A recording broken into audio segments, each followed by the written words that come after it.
Hi, Rigsters here. You bet you didn't expect me to do this again. Well, unfortunately, Falcon BMS, as much as I love that game, I made space again for Forza Horizon 5 after some community requests for, like, saying, what happened to your Forza Horizon 5 content? You only do DCS. Well, I can still do Forza 5, but I had to sacrifice BMS. I still like that game, by the way. So, let's get started. So, for this one, I'm going to do an A-Class tune of the 1984 Ferrari 288 GTO. One of the many great cars the company Ferrari has made over the years in real life. This car was also a kind of like a quasi-prototype Class B Ferrari in the 1980s. This was like one of them. It's a very rare and expensive car in real life, so this is like the closest I'm ever going to probably get to even remotely, well, let's just say virtually, get my hands on one of these. So I'm going to do it for the Honda NSX Retro AI tournament thing. So let's see here. We only got 750 tune points to work with out of a maximum of 800. So what I first do, put in the race clutch, put in the race transmission, max out the driveline, put in the race diff, upgrade the brakes, always upgrade the handling first, and if there's room, we upgrade power. And then we see if weight reduction, see here's minus 150, that's 300, see here's 10, 20, yeah. We're going to do a 150 pound reduction with 390. As much as I want to maximize weight reduction, I want to leave some headroom for the tires, so we'll do a 150 pound reduction and max out the roll bars and put on race springs and race brakes and roll bars. It's very easy to tune in this game in my opinion, once you get the flow of it down. So let's go to the tires real quick. Speaking of tires, let's increase the front diameter to 255s, in the rear, let's see here, 182. It's only a 1 point difference, so we'll max out to 335 tires. Of course, we max out the width, like that. And compound, let's see if we put sport tire compound on. Oh boy, that's gonna get too close. I really don't like doing street tire compound, so we'll keep it stock. We'll take my chances on that. And let's see here. So when you increase the intake, you also reduce the weight from 628 to 4 pounds weight reduction. That'll work. I always like doing the exhaust because that makes the car sound nicer, and it also reduces weight by quite a lot. Let's see here. Yeah, it's about like 15 pound reduction with just the sport exhaust alone, and then when you do the race exhaust, you really take out the weight. So we'll do that. We add 11 horsepower there. I also like doing valves, because valves, believe it or not, can actually reduce weight. I mean, it's somewhat realistic, but I don't get why the sport valves do that. So just put on the race valves there. Pistons, they always reduce weight and add power as well. So we'll put in the maximum pistons. We'll do the maximum flywheel if we can. That always reduces about 1 to 6 pounds. Usually it's 4. So we'll put in the flywheel. See if I can add any ignition. Ignition just adds power, but it's not a high part cost, so we'll definitely do the race ignition. Let's see if displacement we can increase. And no, we cannot. However, I think if I reduce the tire width, I could probably actually get the race engine block. So let me try that real quick and add 17 power there. So let's try it out and see. I might be able to squeeze it in. Yes, you can if you reduce the fronts to 235s instead of 225s. You can. Yeah, it's fine. I mean, it's not making this car would make it 600 horsepower, and it's going to just be an uncontrollable mess. So it's 44,350 to do all those parts. Of course, you buy it because that's what you do in this game. You buy stuff. I'm gonna go to custom tuning. Viewers of this channel know that I always go to gearing first when I do these tunes. So, what I mean by that is it's the easiest thing to adjust. I don't think realistically I'm ever going to touch 214, but hey, at least the gears are spaced out pretty well. And if I find I need to tune in between gears, I can't do so. But if you want to know what I'm doing, is what I'm trying to do is I'm lowering the acceleration to focus more on top speed. If you see these white bars right here, what is an easy tuning trick for Forza at least is these bars, if you spread them out to this and have the final gear, which in this case is gear 6, just touch the right corner of this XY axis chart of revs in miles per hour, it gets you in a good ballpark to work with. That's what that means. Springs are fine. Differential, I'm actually going to decrease that to 20, and the decel, I'm going to put to 30. I don't want to really do too much big changes to differential until I drive it for a bit. And let's see here, one last thing. I think if I can find it here. There we go, design and paints. Always forgot it's in here. Let's see what the factory cars are. Oh, it's just red. But you can also do custom colors too. Like you can even do like Hot Wheels Spec Girl Flame. You can do like matte, semi-gloss. Oh wow, metal flake. Two-tone polished. Ooh, that's pretty trippy. Two-tone semi-gloss, two-tone matte.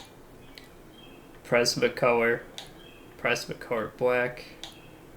Carbon fiber. Matte. Yeah, oh my god, what am I doing to this poor car? I'm ruining No, that's too cringe even for me. I can't do that. You can also put camo on your cars too. Actually, this one looks pretty cool. It would be like something like straight out of James Bond. I might actually go back to that. Let's see here. Yeah, there's no one there.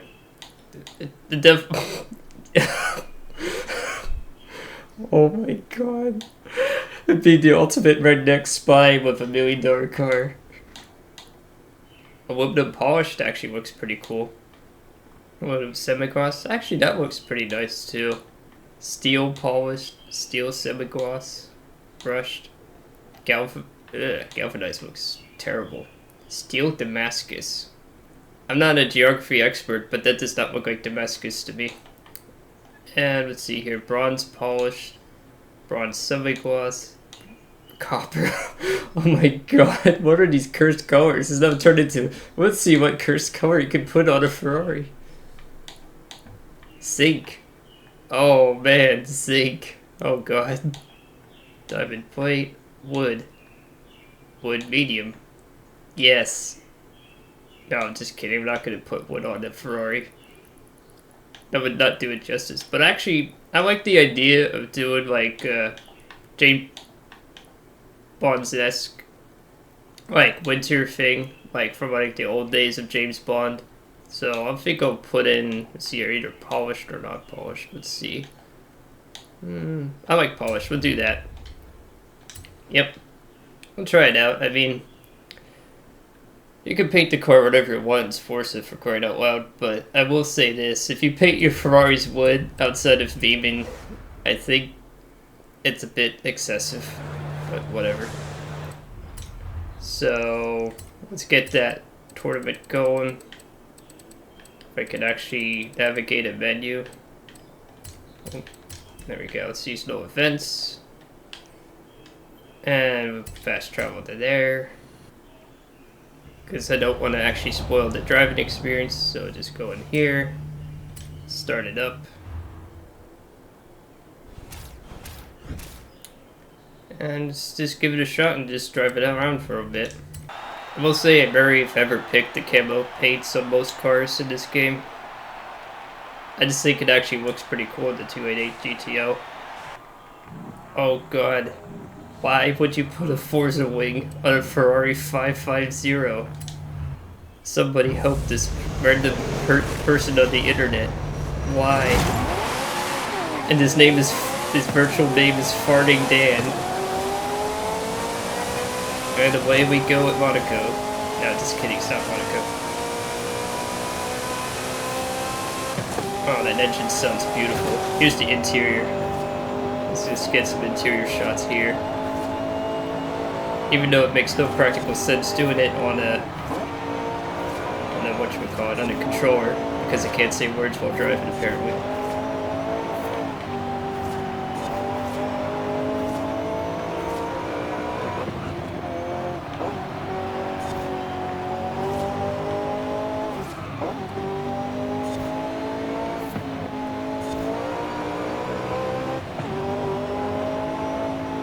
Alright, I just wanted you to hear that glorious engine sound for a bit.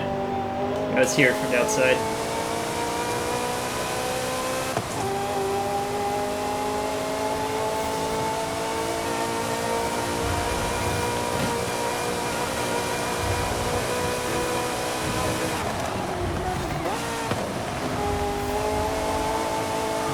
Nice engine sounds in this game, man.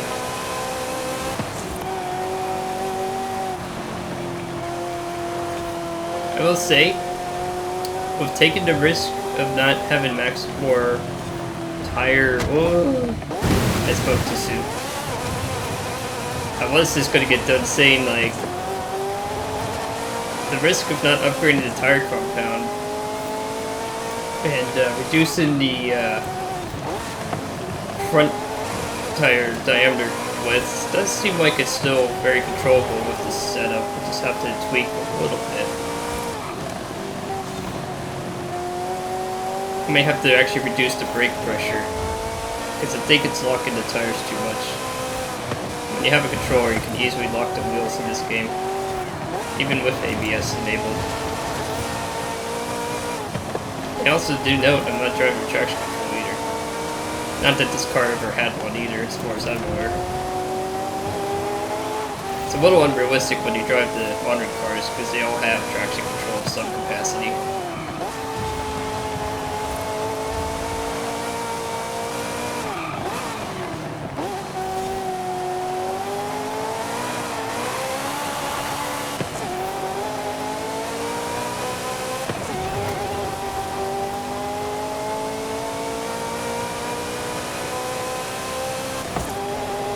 This car is driving pretty nice. I mean, outside of just maybe one or two little tweaks, I think I got it pretty much made with this setup.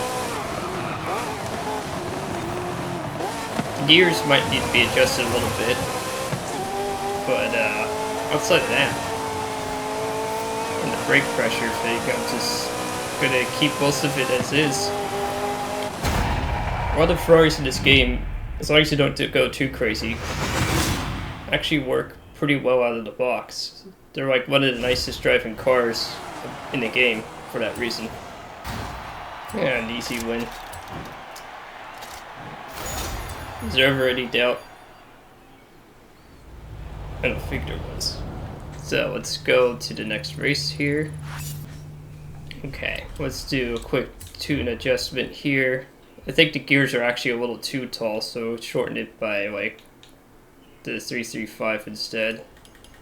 Let's lower the brake pressure to 95. Apply those changes. And let's start the next race. Alright, let's get started.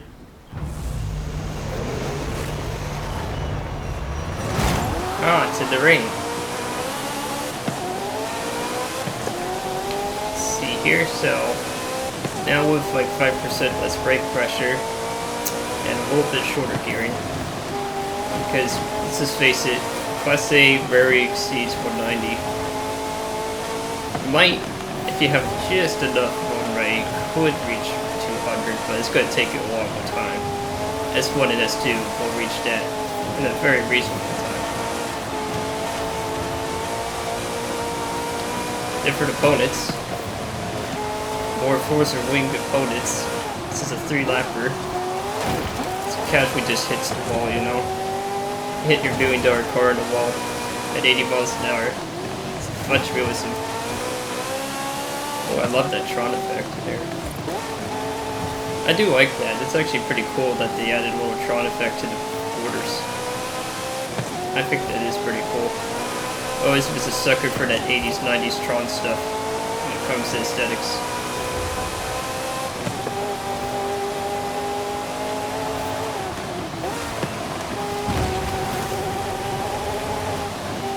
Hear the engine sound for a bit.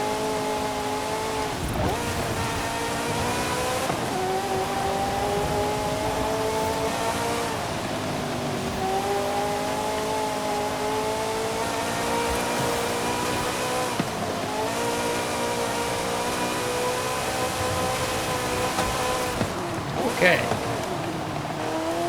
Brakes are definitely much better now. Don't feel like I'm going to slide off the road instantly when I tap the brakes, so that's good.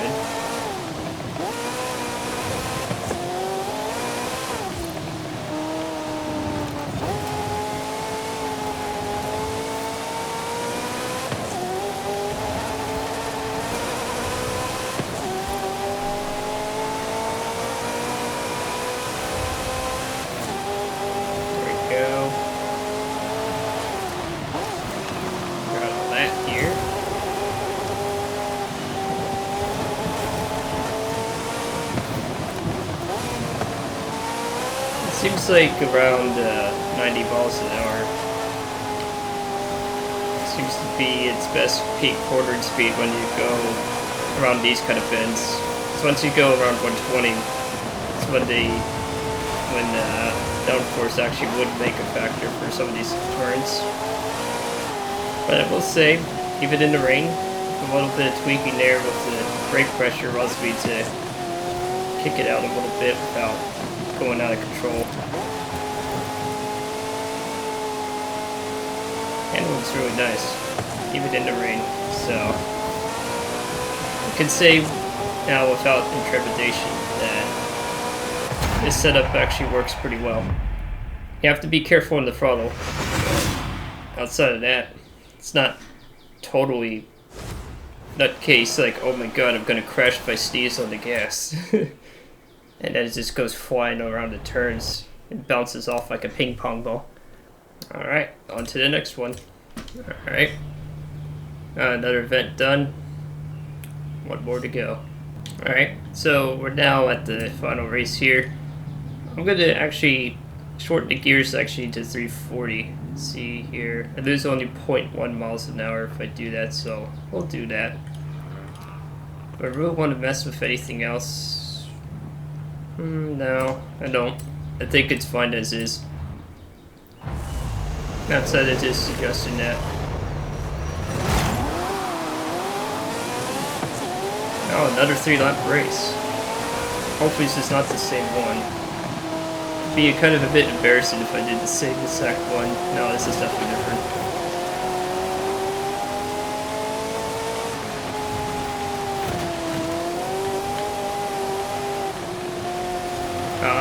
Okay. Wait a minute. Ford GT from 2005's here? Oh yeah, that's right. That is under the retro sports supercar category. I just have it in S1. That's what kind of threw me off there for a moment. Also, for the love of that's always Ferrari. Why the Forza wing on a Tesla Roadster? Like seriously, it doesn't have problems of aerodynamics. You're fine. You don't need to put a Forza wing on it.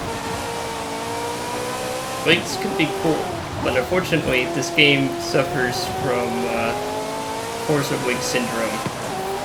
Which is, yeah, you can put a wing on it, but it's absolutely hideous from an aesthetic perspective. And I get it, you know, if you want to be more meta, sometimes you do have to slap those hideous wings on. But I prefer to drive a car that doesn't require such an ugly addition. Just ruins the design. And it's also just me speculating because, you know, I'm just some small town casual YouTuber that's just playing the game.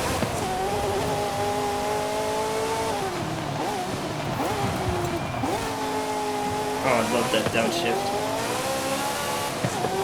So, let's go inside the cab and listen to the engine noise again.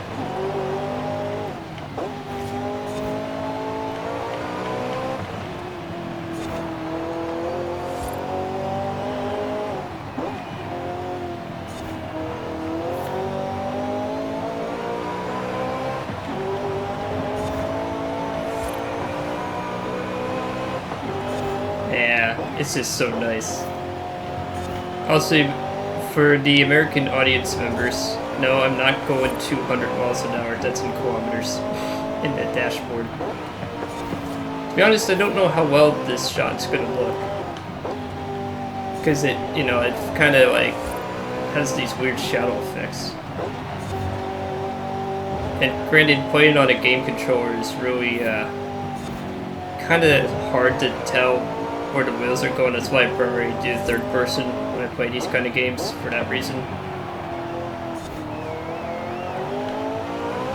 Oh jeez, that definitely caught out.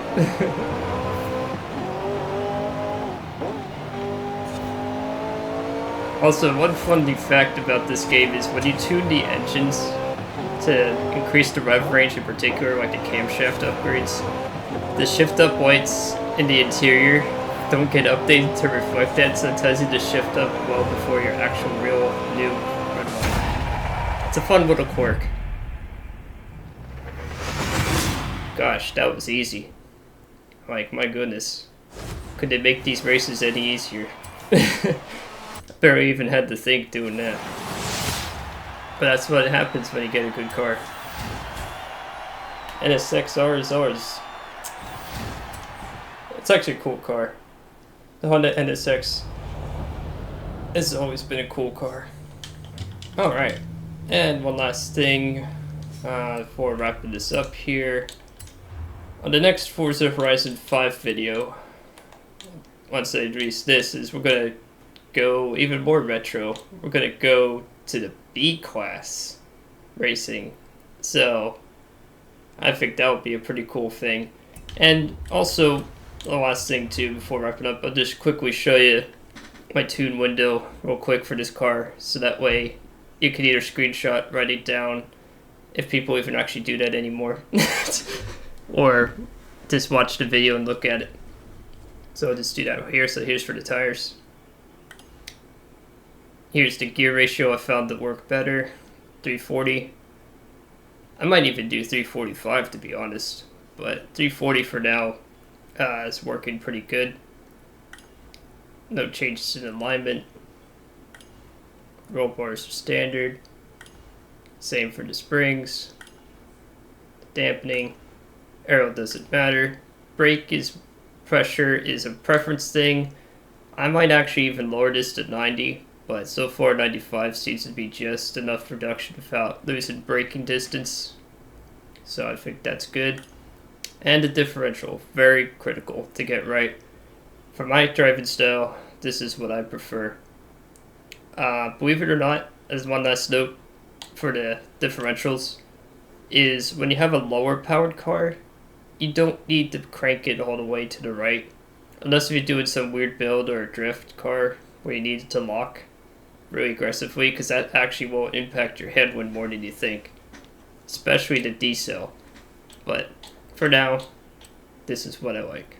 So, see you on the next one. I'm not going to say the usual YouTube spiel because everyone always says that. Bye.